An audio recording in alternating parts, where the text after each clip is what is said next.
Carlos Prat. Hola, don Ángel y Corporativo Verdugo. La cruda realidad de México es que lo han dejado, como dicen en nuestra tierra, totalmente pelado. Así es. En pocas palabras, sin dinero. Como dirían los yaquis, kaita tomi. Kaita es no, no hay. Entonces, kaita tomi, no hay dinero, está piojo, está pelado, así es. Para que por lo menos se siga moviendo el país, la nueva administración deberá tomar decisiones impopulares como recortes al gasto federal. Ahora, congelar las dádivas. Primero veamos, o bajar el IVA, bajar el ISR en países desarrollados. Esto último los ha sacado de graves problemas fiscales, como los Estados Unidos en la época de Ronald Reagan. Su opinión. Vamos por el uno primero, por favor. Dice así: es que han dejado totalmente pelado al país. ¿Qué es lo que sucede en países que operan, como casi todos en el mundo hoy los gobiernos, con déficit? El déficit al 31 de diciembre tiene que saldarse. ¿Cómo? O haciendo recortes del gasto, es decir, gastando menos, o emitiendo deuda, o elevando impuestos. Esas son las tres formas, las tres herramientas que tienen los gobiernos para financiar su déficit. La Unión Europea tiene una regla, la del 3% del déficit del máximo, es el tope. Sin embargo, hoy esa situación no se ha respetado por no pocos de los 27 integrantes de la Unión Europea, en razón de los estragos de la cuestión del COVID, esta situación de la pandemia que vivimos. Sin embargo, hay algunos que se han servido con el cucharón del pozole y en vez de tener el 3%, tienen el 4,5% o el 5%, lo cual ha llevado al Banco Central Europeo a llamarles la atención porque están violando una de las reglas fundamentales de la estabilidad económica financiera de la Unión Europea. Ahora, en México, que no tenemos ni siquiera algo que se llama un consejo fiscal, entonces el gobierno se solicita el año previo a ese ejercicio fiscal una autorización al Congreso a través de la ley de ingresos, por eso lo tienen que autorizar diputados y senadores, para contratar más deuda de la que existe. Muy bien, este año el gobierno federal le solicitó el año pasado, al final, al Congreso, contratar 1.9 billones de pesos para equilibrar sus cuentas. ¿Por qué? Porque el gobierno, en vez de reducir el gasto, porque ya lo había reducido al extremo, en vez de contratar más deuda, en ese momento estaba aspirando a contratarla, o generar una elevación de impuestos o la creación de nuevos, recurrió a lo fácil: aumentó la deuda. Muy bien, le autoriza el Congreso sin preguntar lo más mínimo y sin cambiarle una coma a la iniciativa de ley de ingresos. ¿Por qué? Porque Morena y los suyos controlan todavía de aquí al 31 de agosto el Congreso porque poseen la mayoría absoluta. ¿Se acuerdan ustedes que yo me cansé de decirles, la prioridad debe ser el Congreso? Pues ni modo, vamos a tener una situación igual o peor que la que hemos tenido estos 6 años con este gobierno. Muy bien. Entonces, ¿qué es lo que pasa? El gobierno gasta de una manera irresponsable, estoy hablando de este gobierno, tiró billones de pesos miserablemente a la basura. Tren Maya, Dos Bocas, el AIFA, darle a Pemex dinero que para nada ha servido, de tal manera que hoy el gobierno se ha quedado sin dinero y sin dinero. Ahora bien, aquí hay que aclarar una cosa. Yo prefiero no utilizar ese referente. Hay una cosa que se llama requerimientos financieros del sector público, y luego otro que se llama saldo histórico. Bien. Y eso se expresa como porcentaje del Producto Interno Bruto. Y dicen, es que mientras no pasemos del 50% del Producto Interno Bruto, las cosas van bien. Eso no es cierto. En un país como el nuestro, donde la captación del erario es muy baja, el 50% del PIB es casi criminal. Pero como la gente no sabe eso, no sabe que debe existir una relación sana entre el monto de la deuda del sector público federal y la captación, dice, no, pues estamos bien, que el Japón tiene tanto porcentaje del PIB y que los países europeos, sí, no más que allá el país que menos capta en Europa es alrededor del 45, 46 o más por ciento del PIB de impuestos.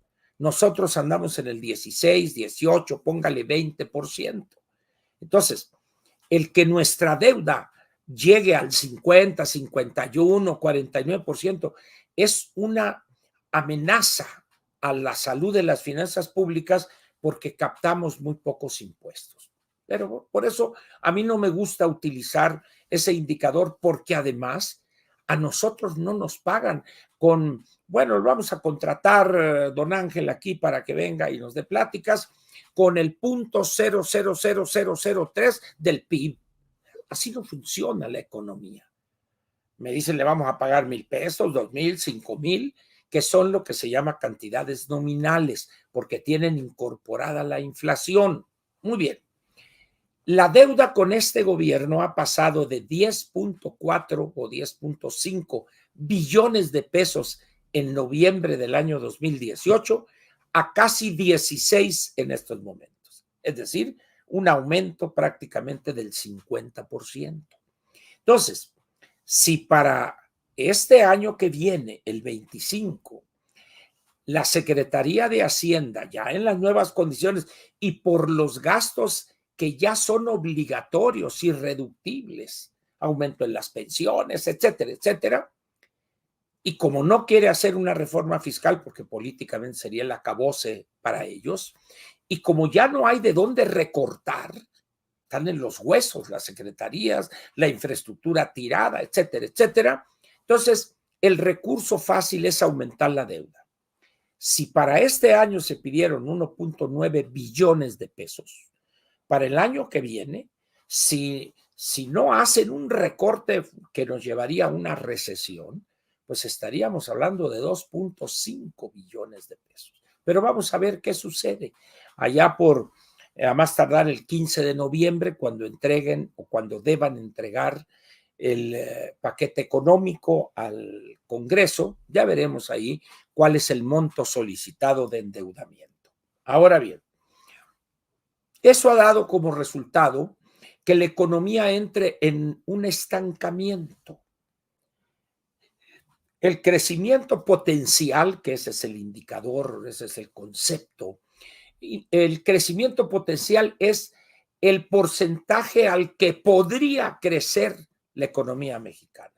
Ahorita, por las deficiencias estructurales, el crecimiento potencial puede ser quizá el 3%, 3,5%. Pues vamos a crecer este año posiblemente 2% en el mejor de los casos. Pero el año próximo ya las proyecciones o los pronósticos son de 1.4, 1.5 cuando mucho. ¿Eso qué significa? Que al crecer poco la economía, se captan menos ingresos, menos recursos, menos impuestos. Cae la demanda, hay menos empleos y eso genera un círculo vicioso.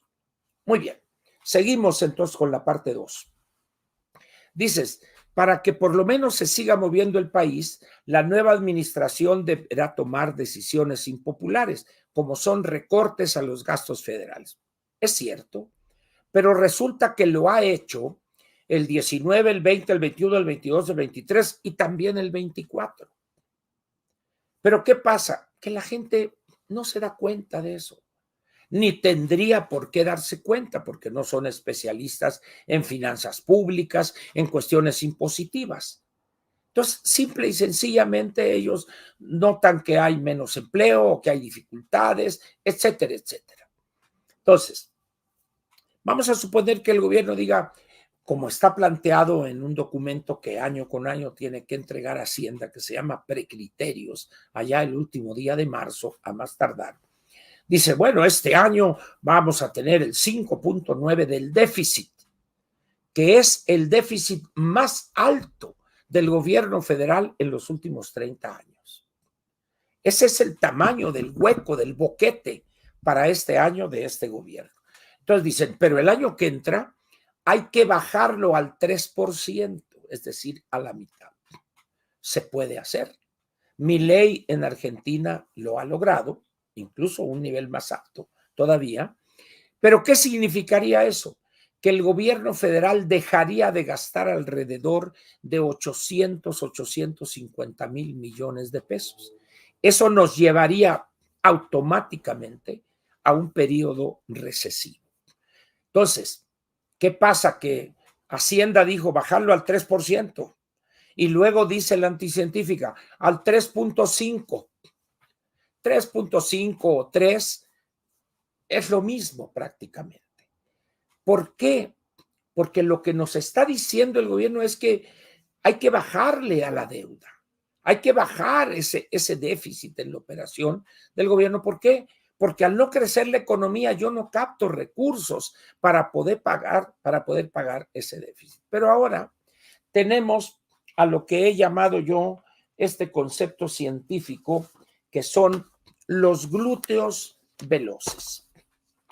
O como dirían los que son groseros, nalgaprontas. Hoy en el periódico El Financiero aparece la columna de alguien que es cliente ya de nuestro ejercicio de comunicación. Aquí está. Enrique Quintana, la estrategia de Sheinbaum para el déficit público. Muy bien. Cuando uno lee con cuidado, con detenimiento, esta columna de Enrique, la verdad es que hace una serie de maromas donde esencialmente plantea, no se va a poder alcanzar el nivel del 3.5%, mucho menos el del 3%. Pero luego empieza la maroma. Pero eso no es malo, porque las calificadoras, si ven una decisión para bajar, lo van a entender y no nos van a quitar el grado de inversión. Y es que, pues si hacen un calendario de aquí al 27, al 28, entonces las calificadoras dirían, ah, qué bien, van en la dirección correcta. Una serie de planteamientos donde lo que pretende Enrique es hacernos creer que si continúan con niveles del 4,5 o el 5%, en vez del 3 o lo que quieran, no va a ser malo para la economía porque están dando una muestra de prudencia. Le pongo un ejemplo más mundano y más cercano a la realidad. Alguien tiene una tarjeta de crédito y que tiene un límite de 100,000 pesos. Perfecto. Pero resulta que yo ya gasté 106 de esa tarjeta. Entonces me dice el banco emisor, oye, bájale al 103, 3 pesos. Y decir, en la madre, ¿cómo le voy a hacer? Entonces, pues, apretarte el cinturón y órale, pero hacerlo para bajar al 100, es decir, eliminar ese déficit. Pero entonces llega Enrique Quintana con su labia traicionera. Bueno, pero si bajas al 100.5 de saldo, te va a decir el banco, oye, qué bien, qué disciplinado estás, yo te voy a seguir apapachando. Ténguele. Todo esto es para convencer a la galería. Primero, no va a ser posible bajar el déficit del 5.9% de este gobierno este año. Tampoco el año que entra al 3% el déficit, pero posiblemente lo baje al 104.5, al 105. Pero eso, en serio, se los digo, yo sé mucho de economía, las calificadoras van a decir, no, es que están en la dirección correcta. Basura, señores, basura pura y únicamente intentos de querer vender algo que es incomible. El desastre de las finanzas públicas que Macario lo dijo una y otra vez. Hoy estamos en esa situación. Y cuando lee uno cosas como esta, dice Enrique, por ejemplo, si finalmente la estimación del déficit para el 25 quedara, bueno, él dice quedara, lo correcto es quedare, en el 4.5% en lugar del 3% inicialmente previsto, pero se comprometiera a una reducción para llegar en el 27 al 3%, probablemente las calificadoras no tendrían mayor problema. Qué chulada de maíz prieto, dirían en mi tierra. La verdad es que no es así como lo plantea. La verdad es que las calificadoras y los inversionistas del exterior no se chupan el dedo. ¿Por qué?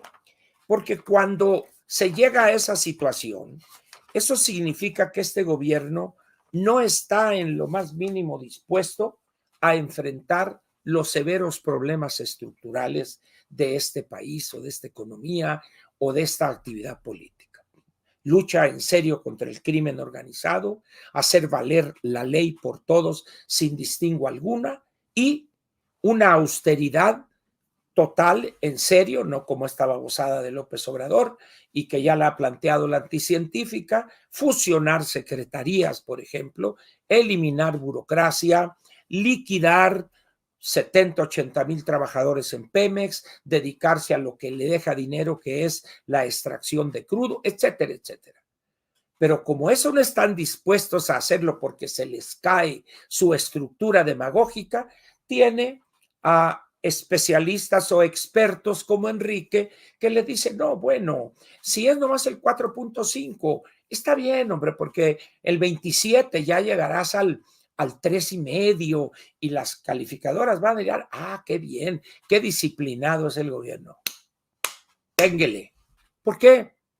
Cuando ustedes mantienen un déficit de ese nivel, este año 5.9, vamos a redondear a 6, y el año que entra al 4,5, 5, y luego el 26, el 4, se genera una tendencia y un vicio. ¿Cuál es ese vicio? Que usted como gobierno no está dispuesto a apretarse verdaderamente el cinturón porque dice, no, pues estos güeyes de las calificadoras ya me aceptan esto y dicen que estoy bien portado. Ténguele. Lo va a ver usted. Es lamentable, pues, que personas como Enrique Quintana caigan en estas posiciones que yo no sé si se deba a la situación financiera del periódico y quieran quedar bien, pero la verdad es que desde el punto de vista profesional deja mucho que desear esa posición de Enrique, pero bueno, tiene todo el derecho de exponer sus puntos de vista. Ahora, tú mantienes una pregunta que es interesante. Congelar las dádivas. ¿Qué significa eso? No seguir aumentando o acrecentando esto que se llama pensiones del bienestar para los adultos mayores. No son rigurosamente pensiones, pero serían los apoyos, las dádivas.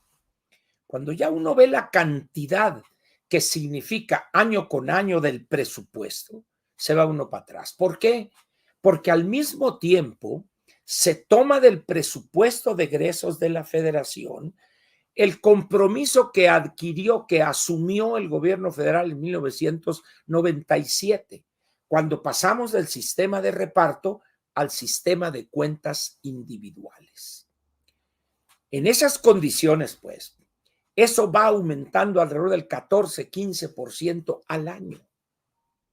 Quiere decir que cada año se va a ir tomando dinero del presupuesto en una proporción mayor para pagar esos compromisos. Los pensionados con la ley del 73, los que ya estamos pensionados, más los que se van a ir incorporando y esta locura del copete para que dé el 100% del último salario, etcétera, etcétera, una bola de tonterías. ¿Por qué? Porque no hay dinero, porque no hay crecimiento sostenido de la economía. En esas condiciones, pues, imagínense ustedes lo que significaría bajar o congelar las dádivas, sería el acabose de esta demagogia de la 4T. Segundo, bajar el IVA. Olvídense ustedes. Cada peso que entra al erario es sagrado. Revisen ustedes cada viernes el precio o el estímulo fiscal a las gasolinas, a los precios de las dos gasolinas y el diésel. Este año, el gobierno federal va a obtener por concepto de IEPS de los tres, particularmente las dos gasolinas. El IEPS es en el diésel, porque el diésel puede ser deducible, pero en el caso de las dos gasolinas, que prácticamente es un porcentaje muy pequeño que se deduce, ¿ah? Vamos a estar en los niveles probablemente de los 350,000 millones de pesos. Es decir, el gobierno no puede bajar ese IEPS, por eso tenemos una gasolina verde a 23.50 y tenemos una gasolina roja a casi 26 pesos, mientras que en Houston la misma gasolina regular está ahorita como a 13 pesos el litro, ¿ya? Y aquí estamos a 23 pesos, más del doble. Es decir, la locura. Ese es el nivel de la realidad económica de este país. Ahora, bajar el ISR. Esta es una herramienta que han utilizado algunos países donde, ojo, el nivel de informalidad es muy bajo y son países relativamente pequeños. En el caso de Estados Unidos con Reagan, un poco le llamaron los críticos economía vudú. Es decir, la idea ¿cuál es? Yo bajo la tasa de impuestos sobre la renta para que ese dinero que no me están dando a mí como gobierno federal, lo inviertan y generen empleos, etcétera, etcétera, etcétera. Sin embargo, en la realidad no sucede así. Muy bien. ¿Qué pasó en Irlanda ya hace muchos años? Manejó lo que se llama tasa única sin deducciones, que creo que fue el 12 o el 13%. ¿Cómo va a caer la captación? ¿Iba a haber una tragedia? No. Cosa curiosa, sucedió exactamente lo contrario. Al bajar esa tasa y simplificar toda la serie de reglamentaciones, la gente empezó a pagar más impuestos, al grado tal de que ahorita Irlanda está nadando en liquidez del gobierno por esa estrategia.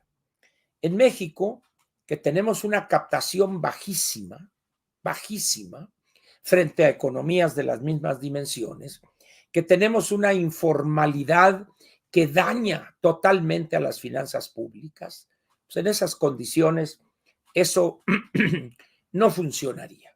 Pero bueno, algo habrá que intentar. Eso es lo que pienso, Carlos. A partir de este momento comienza la parte editorial de Platica con Ángel, la correspondiente al miércoles 26 de junio del año 2024. Muy bien. El título del editorial hoy es este. Allá están igual que aquí. ¿A qué me refiero por allá? ¿Y a qué me refiero igual que aquí? A Estados Unidos y México. Y ahorita voy a tratar de explicar el título del editorial. Comentaré algo también en torno a la cuestión de los dineros del próximo gobierno y para que vean ustedes cuál es la realidad que estamos viviendo y sobre todo lo que vamos a enfrentar. Muy bien. Comencemos primero por las características de nuestras sociedades. La sociedad norteamericana y la sociedad mexicana. La sociedad norteamericana es una sociedad curiosa. Es un país muy grande geográficamente y en términos demográficos también. 360, 370 millones de habitantes. Pero hay una distinción profunda entre dos regiones, el este de los Estados Unidos, desde las viejas 13 colonias, todo lo que es la costa atlántica, hasta llegar al sur, a Florida, a Texas, etc., toda esa parte. Y otra parte es la costa oeste, el estado de Washington, Oregon, California, esos tres. Muy bien. Y hay en el medio el grueso geográfico del territorio norteamericano. Tierras planas, vastísimas, con condiciones excelentes para la agricultura de temporal, es decir, no necesariamente el agua rodada que decimos, conducir aguas de presas en canales e irrigar tierra para que ahí se siembren cultivos, etcétera, etcétera. En esta última región es donde están lo que se llama en Estados Unidos los farmers, los agricultores. Estas personas han vivido durante siglos en un aislamiento casi total, no total porque llega maquinaria moderna, tractores, trilladoras, instrumentos agrícolas, etcétera, etcétera, ¿verdad? Comunicaciones, televisión, ahora internet, etcétera. Pero en términos generales, son regiones donde habitan decenas de millones de norteamericanos aislados, vamos a ponerlo así, intelectualmente del resto, no solo del resto de Estados Unidos, sino del resto del mundo. Esa clientela o esas decenas de millones de norteamericanos son por definición conservadores. El sector primario de la economía es el sector más conservador y renuente a los cambios.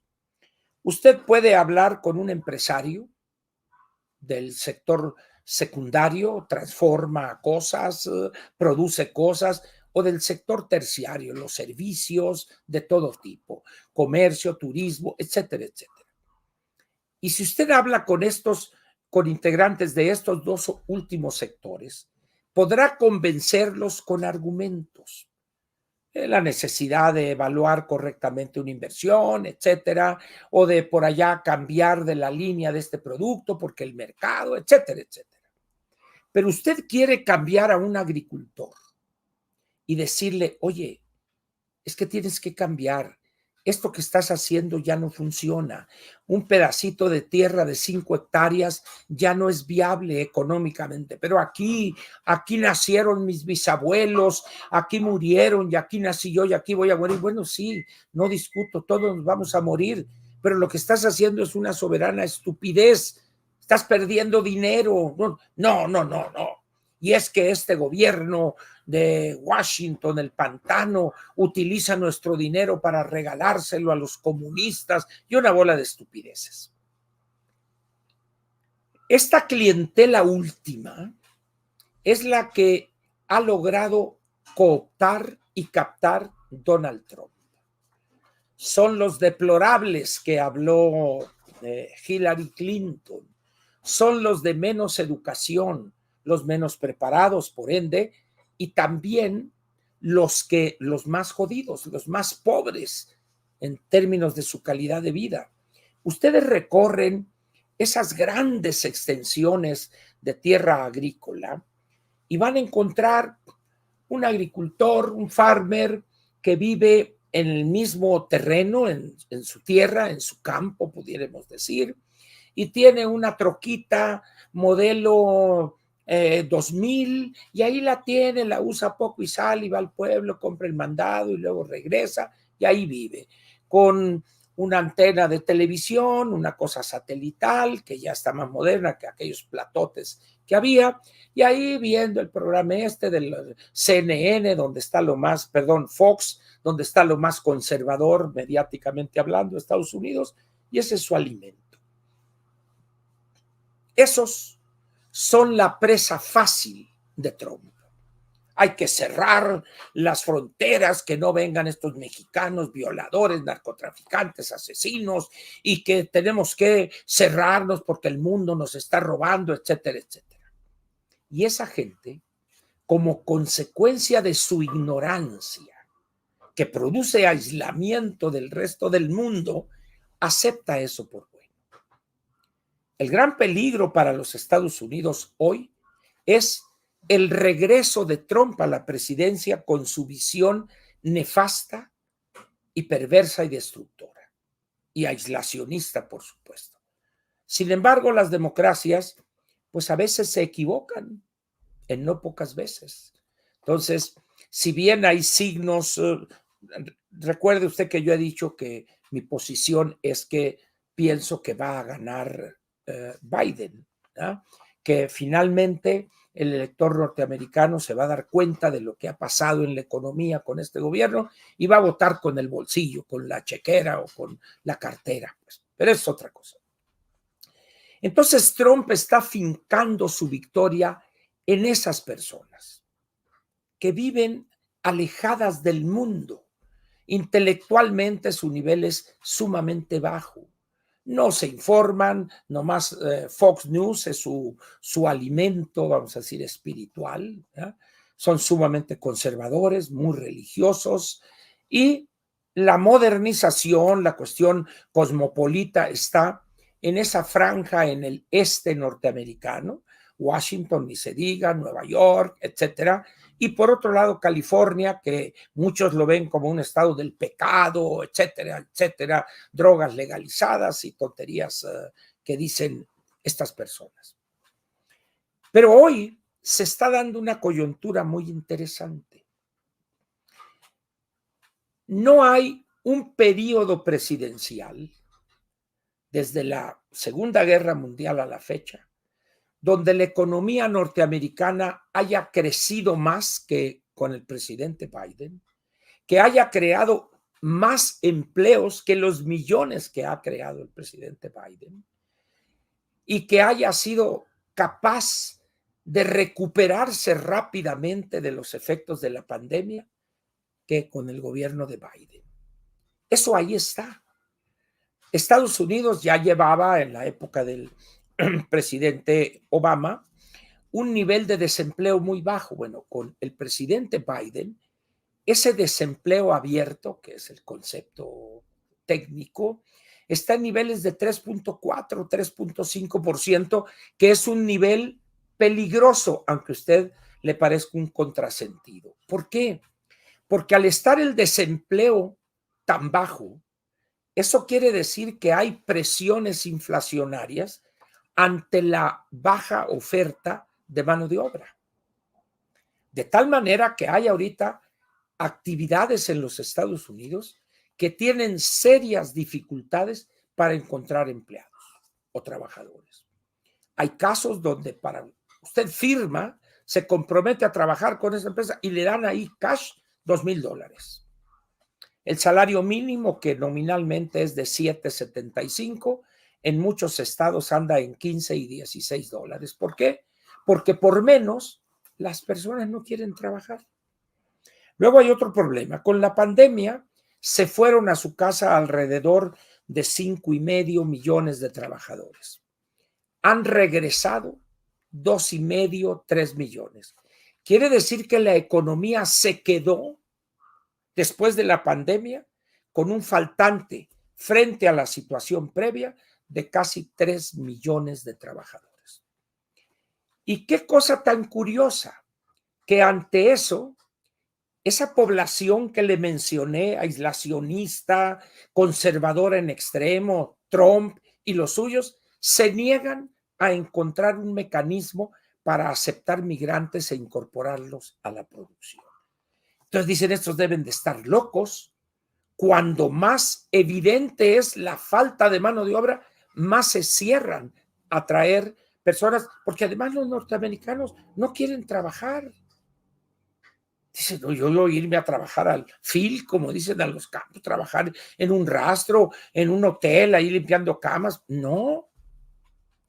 Entonces, esas personas reaccionan por una ideología aceda, caduca, del siglo XIX en el mejor de los casos. Esa es la clientela de Trump. Entonces, resumiendo, nunca había estado la economía norteamericana tan bien como hoy. Olvidémonos de las amenazas del mundo, etcétera. Hoy la economía como tal, su capacidad de recuperación, de innovación, etcétera, etcétera. Y es cuando la mitad o un poquito más o un poquito menos de los electores dicen que están en el hoyo. Repito, no ha habido en los últimos 70 años una etapa tan bonancible como hoy, y la reacción de esas decenas de millones de electores es de lo peor. Se va a acabar el mundo, va a llegar el comunismo y que esto y que el otro, y una bola de estupideces. Ese es hoy Estados Unidos y esa es la apuesta de Trump. Es a tal grado un absurdo esto que una persona que es un delincuente fiscal desde hace muchos años, que es un individuo que intentó de manera violenta acabar con el sistema jurídico norteamericano en materia electoral, y la gente lo apoya, babeando ciegamente a Donald Trump. Eso es allá. Muy bien. Crucemos la frontera y lleguemos a México. No hay una época en los últimos 35 años, 36 años, desde 1988, vamos a ponerlo así, en que la economía mexicana haya estado tan mal como hoy.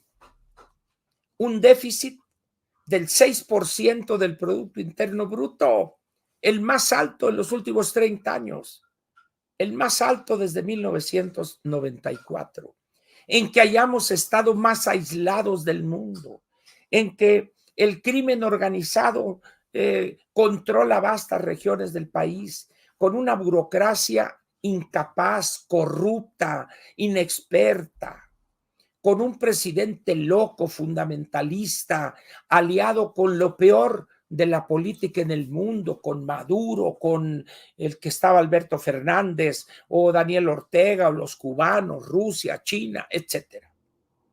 Repito, pues, nunca como ahora habíamos estado tan mal, con proyectos que son elefantes blancos, un tiradero de dinero. Pemex ha llegado a niveles de locura en su ineficiencia y en su corrupción. Y sin embargo, una mayoría aplastante de electores, lo acabamos de ver en esta elección, votó abrumadoramente por la continuación de esa tragedia. Y dice uno, ¿qué está pasando? Lo mismo que en Estados Unidos. Allá, aquellas decenas de millones de electores ignorantes, atrasados, aislados del mundo, conservadores a ultranza, aquí tenemos el equivalente. Los menos preparados, pero por desgracia también los más preparados. Los jodidos más la clase media y un buen porcentaje de las clases altas babeando ante el destructor, que es lo máximo y que ahí viene y que vamos a seguir y que ya estamos listos y que los empresarios vamos a invertir 44,000 millones de dólares por la confianza, etcétera. Por eso pregunto, ¿allá están igual que aquí o a la inversa? Aquí estamos igual que allá. ¿En qué sentido? Que allá la economía está como nunca en los últimos 50, 60, 70 años y la gente está bufando por su ignorancia, por su ideología en contra de Biden. Y aquí, cuando la economía está en sus peores momentos, postrada, el crimen campeando sin control en el país, la corrupción de este gobierno no tiene parangón en la historia moderna de México, y la gente babea defendiendo a López Obrador y ahora a la anticientífica. En ese sentido estamos exactamente igual aquí que allá o allá que aquí. La ignorancia, la escasísima capacidad analítica de decenas de millones lleva a millones aquí a festinar la tragedia y allá lleva a millones a criticar y a querer acabar con lo que es la bonanza. Muy bien. ¿Qué significa eso hoy en el mundo? ¿Es un caso único este que pasa en Estados Unidos y México? No. Hay una corriente en el mundo. Vayan ustedes a Francia hoy, por ejemplo, está a punto de llegar en estas elecciones intermedias, bueno, una elección anticipada a la que convocó Macron, con el partido este de ultraderecha de la señora Le Pen, pero van a Italia, lo mismo, van a algunos países de Alemania, por ejemplo, Alternativa para Alemania, es el partido de extrema derecha, va a algunos de los países nórdicos, va a Hungría, por ejemplo, y luego va a Turquía, etcétera. Es decir, como que hay una corriente en el mundo de cansancio o donde la manipulación ideológica política ha surtido efectos. Y eso nos lleva a este librito, 1984. ¿Qué plantea Orwell en este libro? El control total de la mentalidad de los ciudadanos. Llamarle blanco a lo negro y negro a lo blanco para ponerlo fácil. Y eso, cuando todas las fuerzas del Estado se encuentran orientadas a ese objetivo de dominar la mentalidad y la visión de las personas, se tiene la desgracia, esa distopía que señala Orwell en su libro, que fue un intento en la Unión Soviética de Stalin, que fue un intento en la China popular de Mao Zedong, que fue una desgracia en la Cuba de los Castro, que fue un desastre y lo es en la Venezuela de Chávez y Maduro, en la Argentina de Perón, Evita, los Kirchner y Alberto Fernández, ¿no? El caso de Daniel Ortega en Nicaragua, etcétera. Es una ola, una era mundial del populismo, de la ignorancia al frente de los gobiernos, de la demagogia, de la mentira, de lo que llamó en aquel entonces Orwell New Speak, la nueva habla, la nueva forma de hablar, los hechos alternativos. Eso es lo que está pasando en México hoy. Miren, las cosas son tan ridículas, tan que no se concibe, que aparece una nota donde ayer la ingeniera Xóchitl Gálvez Ruiz, en vez de irse a descansar, a reponerse, a empezar a recuperar y apoyar su empresa para volverla a poner en el lugar de prestigio y privilegio por su calidad como prestadora de servicios, no, aferrada a andar en el pandero, y se le ha ocurrido una soberana tontería. Regresar al Senado en condiciones de un ridículo completo por su derrota y proponer una iniciativa de ley para declarar traidor a la patria al que utilice los recursos del Estado, etcétera, para intervenir en lo que ya conocen ustedes que dijo. Muy bien. ¿No habrá alguien en su entorno que le diga, oye, Xóchitl, estás mal en lo que estás planteando? El delito de traición a la patria está debidamente tipificada en varios artículos en el Código Penal Federal.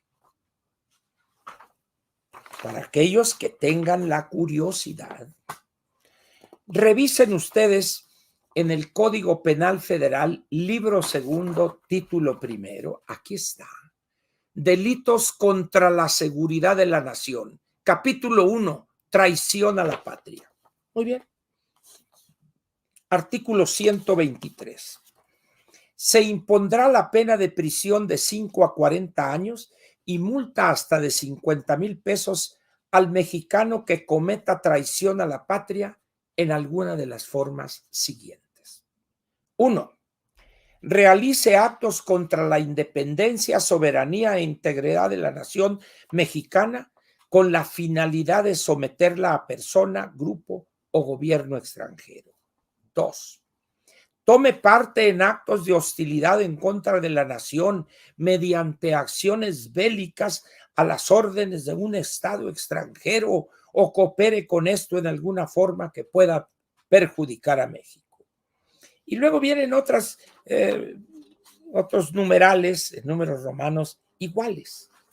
Pero dice uno, ¿cómo es posible que la ingeniera no haya consultado antes con un abogado especialista o en derecho constitucional o en derecho electoral para que le explicara que lo que está proponiendo es una soberana tontería? Y a ella, como le gustan las palabras altisonantes, lo diré en su habla. Es una soberana pendejada lo que está planteando.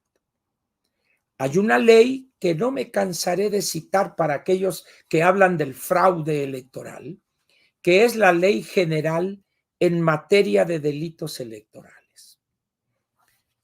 Tranquilamente, en algunos de la lista amplísima de delitos electorales que aquí vienen, podrían agregar o precisar el uso de los programas sociales, el uso de los recursos del Estado para favorecer a tal o cual candidato o partido, y punto. Y punto. Pero traición a la patria e imponerle una pena de 50 años, dice uno, si antes yo ya había dicho que la habíamos perdido, hoy ratifico. ¿Qué capacidad infinita de la ingeniera para exhibirse y hacer el ridículo? Es una mujer adulta, dueña de sus decisiones, por supuesto, pero qué espectáculo tan grotesco está brindando. Pero bueno, allá ella, pues. Vayamos un poquito más a Big Brother. Big Brother es esa cosa que vigila a los ciudadanos, lo que está planteado en 1984. Ha habido, desde que se empiezan a formar los estados modernos, o quizá más específicamente desde fines o mediados del siglo XIX, cuando ya se veía ese monstruo, el Leviatán, ese temible monstruo que controlaba todo, ha habido corrientes políticas, intelectuales, culturales, que se han opuesto a esa situación. Y surgieron unas corrientes filosóficas, vamos a ponerlo así, opuestas a eso, el anarquismo, por ejemplo, el rechazo de toda estructura de control, de poder, etcétera, etcétera. Sin embargo, pasan los años, los decenios, y tenemos ahí una estructura que es el gobierno y es el Estado. Yo no sé cuántos siglos debieran pasar para que desaparezca eso. Creo que no va a suceder, pero nunca hay que decir de esta agua no he de beber. Pero es evidente que se cometen excesos. Para eso está la democracia, para eso están los parlamentos, los congresos, etcétera, etcétera. Los partidos políticos mismos. Pero es mucho más fácil andar planteando absurdos como este de la ingeniera que hacer un trabajo serio y reconocer sus incapacidades intelectuales, su ignorancia en ciertos temas complejos y ponerse en todo caso a estudiar o decir, hasta aquí terminé yo en la política. Sin embargo, en la política, como dice un muy, muy buen amigo mío, en política el aire no molesta y no cuesta. Y creo que es lo que le ha pasado a la ingeniera. Tiene con todo respeto se lo digo, ingeniera, su cabeza llena de aire, llena de humo. Serénese, hombre. Aléjese un mes, váyase de vacaciones, sola con su marido, con su compañero, con los hijos, si quiere usted. Ya ve, por ejemplo, ese espectáculo en el Senado cuando hay una bola de barbajanes la increparon, insultándole, etcétera. ¿Qué necesidad tiene usted de eso, ingeniera? Ninguna, ninguna. Ya dijo que en enero va a ver si otro partido. Ya no le busque, ingeniera. La derrota que sufrió usted este 2 de junio es una derrota histórica. Entonces, como diría el clásico, serena morena, pues, ¿no? Y no olvide otra máxima en la política que usted olvidó durante la campaña. Uno es amo de sus silencios y esclavo de sus palabras. Y usted dijo muchas tonterías durante la campaña. No me estoy refiriendo a groserías, me estoy refiriendo a tonterías en lo de materias como finanzas públicas, cultura, programas sociales, etcétera. Pero ya la campaña quedó atrás, ingeniera. Ya, chale ya con eso. Sin embargo, tal parece que hay personas que no pueden vivir fuera de esos reflectores. El espectáculo que brindaron en el Senado usted, su colega Kenia López Rabadán y mi paisana, la Lili Telles, fue histórica. Buscando el reflector, el grito, el dar el espectáculo. Pero bueno, ya párenle. No sé qué va a hacer la señora López. La Lili va a regresar al Senado y me imagino que va a regresar con esa cosa que tiene de la propensión a la búsqueda del reflector. Y yo no sé si le entrare el aire para el 2027 querer buscar la candidatura al gobierno del Estado. Allá ella, ¿verdad? ¿Qué podríamos resumir de esto que planteé allá y aquí en lo que se refiere a dos candidaturas o a dos políticos? Uno es Trump y otro es López Obrador. Los efectos de esa visión, tanto la de Trump como la de López Obrador, va a ser de larga duración. No va a ser fácil acabar con eso. Tiene que darse una batalla cultural, una guerra de las ideas, seria, profunda, sistemática, para empezar de una manera modesta, sencilla, poquitos, grupos pequeños, a convencer hoy a uno, pasado mañana a dos, el mes que entra a tres y así, para ir formando en unos 10 años quizá sea optimista, una masa crítica para poder voltear esa situación. En nuestro país, para dejar ya el caso de allá de Estados Unidos, en nuestro país, millones y millones de mexicanos les gusta la holganza, o para decirlo en palabras típicas de la ingeniera, la hueva. No nos gusta trabajar, nos gusta ganar el dinero de la manera más fácil, por eso somos muy sinvergüenzas. Por eso somos presa fácil de los reclutadores de las bandas del crimen organizado, porque nos gusta el dinero fácil. No tenemos la visión de otras culturas donde el trabajo esforzado, la vida frugal y austera, es la vía para tener acceso a una mejor calidad de vida. En esas condiciones, pues, cuando alguien llega a decirle que el trabajo es lo que nos va a redimir, a sacar de esta situación, lo paran a uno. Miren, aquí en la esquina de Reforma y Tíber, donde estaba antes el Sambors del Ángel, desde mayo de 1968 se estableció ahí un bolero, Don Beto, con el cual hice una relación interesante, no de amigos, porque no nos conocimos más allá de la plática y el chisme a la hora de bolearme. Entonces yo iba a bolearme con él siendo un pésimo bolero. Malo era Don Beto para bolear. Sin embargo, yo iba por la plática con él, porque era una antena que captaba lo que pasaba alrededor de ese espacio pequeño, de esa esquina. Y alguna vez, cuando estaba sufriendo él las consecuencias de una de las manifestaciones, estas destructoras, o de las damas cultas y preparadas, o de los del CENTE, o de una turba ahí, mire, me dice, yo desde aquellas marchas del 68, nunca he visto una sola, y he visto muchas pasar por aquí, que la gente haya marchado para exigir trabajo. Ninguna. Todas que piden esto, que piden lo otro, que más allá, pero ninguna para exigir trabajo. Y es cierto eso. El mexicano marcha por trabajar menos y ganar más. Ahí están los delincuentes de la CENTE, la CETEC, la sección 22, etcétera, etcétera.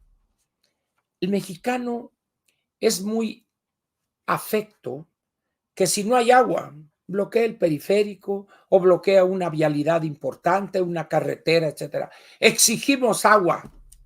Pues sí, pero por más buena gente y más mentiroso que sea un gobernante, pues no puede, ¡zas! Agua, ni Tlaloc, pues.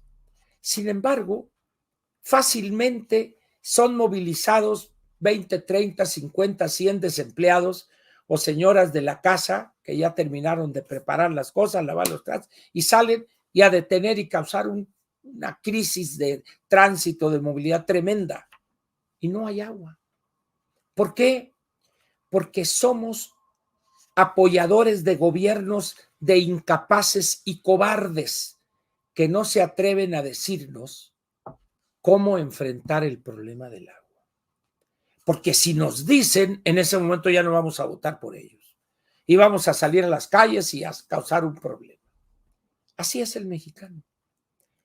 Le han hecho creer que el gobierno crea riqueza, crea dinero. El gobierno tiene mucho dinero. Una serie de tonterías que rayan en la estupidez extrema. ¿Y quiénes son los responsables? Primero, la clase política, al no preocuparse por ofrecer una educación de calidad, con una parte importante para prepararlos para la realidad laboral que van a enfrentar, ¿no? Por eso salen sabiendo nada de lo que es el sistema, el régimen político que tenemos, por qué son tres poderes, qué es la Constitución, etcétera, etcétera. Pero tampoco sabemos lo más elemental de la economía, de las pensiones. ¿Por qué?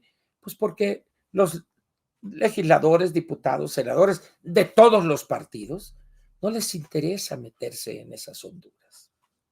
Como dice Juan el Magnífico, mi cuñado, si no sabes nadar en lo bajito, ¿para qué te metes en lo hondo? Así estos, pues. Hoy, por ejemplo, después de la derrota sufrida, leí yo unas cifras y porcentajes de este trabajo excelente de Integralia, y dice uno, ¿cómo es posible que los partidos no estén en un periodo de análisis objetivo, de autocrítica profunda? Si así como estamos nos ha ido requete bien, pues hay que seguirle. Oye, pero que nomás tuviste el 10% de los votos, pero ¿qué tal si dentro de 3 años obtengo en diputados federales el 13%? Ah, no, pues en esas condiciones. Así es. Estamos, pues, ante situaciones complejas, pero más complejas por la ignorancia profundamente arraigada de nuestra población como consecuencia de una clase política cobarde, ignorante de lo que ha pasado en el mundo y también hay que decirlo con todas sus letras, una clase política, salvo honrosas excepciones, corrompida hasta el tuétano. Y así no hay país que pueda salir adelante. Quiero, para terminar la parte editorial, recomendarle a usted 2 libros que son sumamente interesantes. Uno de ellos es un libro ya viejo, es un libro que surge por primera vez en México en 1934, de una persona que podría ser antropólogo, filósofo, psicoanalista, estudioso de la psique, de la forma de ser del mexicano, que se llamó Samuel Ramos. Samuel Ramos. El perfil del hombre y la cultura en México, de una editorial argentina que tiene una colección de publicaciones increíble, la colección Austral. Este libro pueden encontrarlo quizá en el Péndulo, posiblemente, o en la librería El Sótano. Samuel Ramos, el perfil del hombre y la cultura en México. Este es un libro poco conocido y a raíz de la publicación de Octavio Paz, El laberinto de la soledad, este libro pasó al olvido, donde muchas personas que no conocen la vida de Samuel Ramos y su obra piensan que el libro de El laberinto de la soledad de Octavio Paz, valioso sin duda alguna, es casi la cosa primigenia para entender al mexicano, y no es así. Por eso yo recomiendo la lectura de este libro. No es una lectura fácil, debo decirlo, pero en particular a mí me parece más interesante este libro que el de Octavio Paz, y he leído ambos. No desmerece El laberinto de la soledad, pero este es un libro de una profundidad para entender, todavía no obstante los casi 100 años de publicación de este libro. Este año está cumpliendo 90 años de publicado. Es un libro de una claridad brillante. Ya les recomendé 1984 y ahora les recomiendo este ensayo, que es algo que cuando yo lo leí la primera vez, y voy a presumir, lo leí en francés primeramente, Le pouvoir de sans pouvoir, el poder de lo sin poder.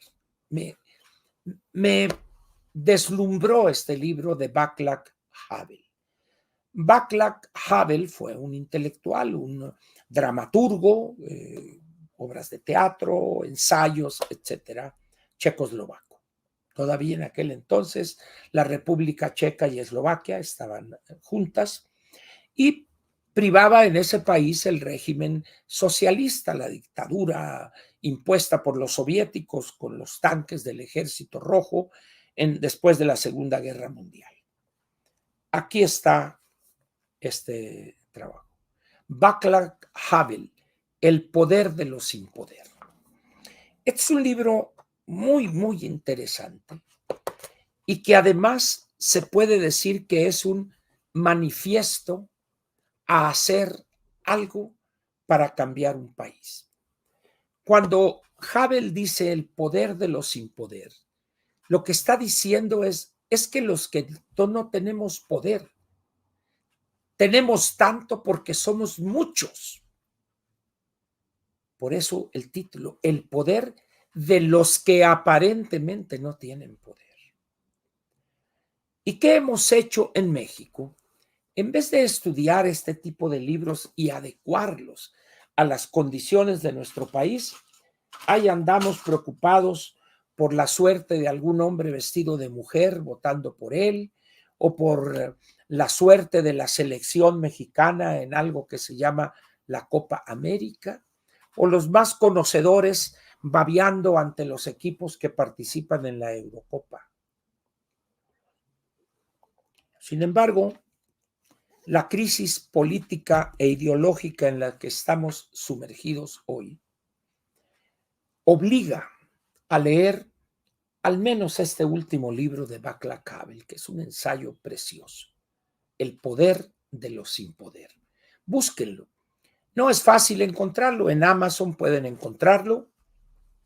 Déjenme ver, creo que sí está que yo lo tengo, de esos vicios míos, que lo tengo en edición electrónica y luego compro la edición física. Vamos a ver, creo que,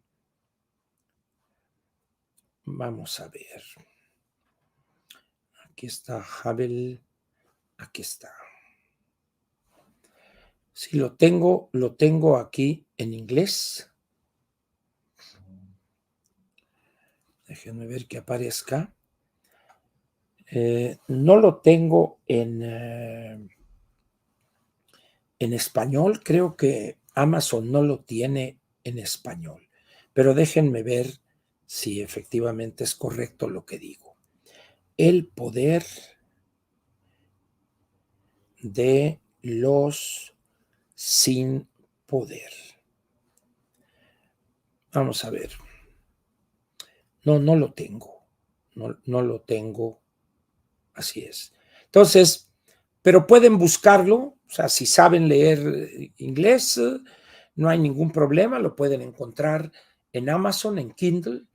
The Power of the Powerless, el poder de los sin poder. O pueden buscarlo en el sótano, quizá como primera opción de librería. Tiene una librería muy grande que es La Matriz, allá a un lado de un centro comercial que se llama Oasis, allá en Tasqueña, y muy cerquita de allí está, adentro del centro comercial está la Gandhi, y a una cuadrita y media está una librería también muy grande de el Fondo de Cultura Económica. Pueden buscarlo, vale la pena leer ese libro. Si tienen Kindle y saben inglés, pues lo marcan, lo compran y en 15, 20 segundos ya lo tienen en su Kindle. Si no hacemos lo más mínimo para tratar de cambiar esta tragedia y no pensamos a mediano y largo plazo, esto tranquilamente puede llevarnos a unos 25 o 30 años de desastre, cuando menos. ¿Quiénes van a aguantar? Lo siento mucho por los jóvenes, los que están terminando su preparatoria, los que están terminando su educación superior. Nosotros los viejos, pues ya mañana pasado ya no estamos aquí. Lo que pudimos haber hecho ya lo hicimos, ¿ah? Para bien o para mal. Pero los jovencitos hoy de 15, 16, 18 años van a vivir tiempos muy, pero muy difíciles. Por eso yo he recomendado, en el caso de aquellas familias que tengan recursos o que puedan allegarse recursos para mandar a sus hijos al exterior a estudiar la carrera o hacer un posgrado o aprender idiomas y moverse en el mundo, que lo hagan. Porque México se va a poner muy, muy difícil con 6 años más de desastre con la anticientífica y 6 años más que pudiera venir otro anticientífico, hacer un desastre. La mediocridad que hemos visto de los primeros nombramientos, la mentalidad atrasada, burocrática de todos ellos, ninguno de esos 6 se caracteriza por haber dado muestras de independencia, de visiones disruptivas. No, no. Acabo de ver, hay un pedazo, no aguanté mucho, de una entrevista o una plática entre este señor impresentable Arturo Saldívar y la doctora científica, ese genio que ha llegado a sacar a la ciencia mexicana del hoyo en la que lo dejó la señora Álvarez Bulla, decir una cantidad de tonterías. Que la ciencia, los derechos, la igualdad, no, doctora, la ciencia no tiene por objeto esas cosas. Eso es materia de la política, de la gobernación. La ciencia, su objetivo es generar conocimiento. Me extraña que usted, habiendo sido directora de la Facultad de Ciencias, caiga usted en esa demagogia barata propia, pues de algún personaje como, no sé, Batres, su hermana de Batres, la ministra de la Corte, o la señora Citlali, o algún personaje de esos así demagogos y que viven de la mentira y del engaño a los más ignorantes que ellos.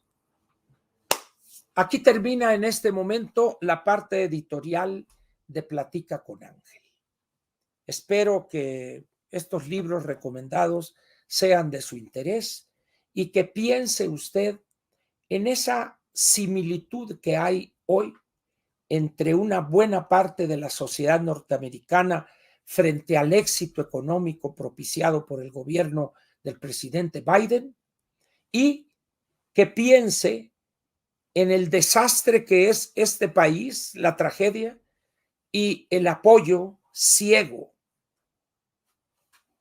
¿cómo diríamos? En vez de ciego, no sé, interesado, etcétera, en torno a López y ahora a la anticientífica. Dudo que encuentren ustedes en la historia del México desde la independencia y su consumación en 1821 un gobierno tan destructor, tan incapaz, tan atrasado, con una mentalidad del gobernante tan acera, tan caduca como este. Pero en fin, gracias por su presencia en esta parte editorial.